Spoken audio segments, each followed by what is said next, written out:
जळगाव जिल्ह्यातील 51 बोगस शिक्षकांचं वेतन बंद करण्यात आलेलं आहे। आतापर्यंत घेतलेला पगारही शासन वसूल करणार आहे। जिल्ह्यातील 3000पेक्षा अधिक शिक्षक हे बोगस असल्याची माहिती समोर आलेली आहे आणि त्यानंतर ही कारवाई करण्यात आलेली आहे। सर्व शाळांच्या चौकशीची शिक्षण तज्ज्ञांकडून मागणी करण्यात आली आहे। जगातील माध्यमिक वेतन पथकाचं अधीक्षक आणि शिक्षण उपसंचालक कार्यालयातील लेखाधिकारी या दोघांनी 10 शिक्षण संस्थेतील 79 शिक्षकांची बोगस भरती केल्याचं समोर आलंय।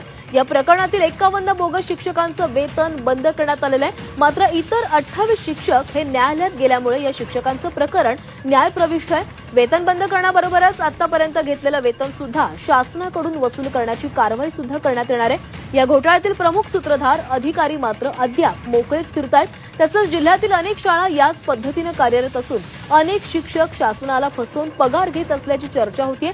अशा सर्व बोगस शिक्षक भरती केलेल्या शाळांची आणि शिक्षकांची चौकशी करण्याची मागणी आता शिक्षण तज्ज्ञांकडून केली जाते।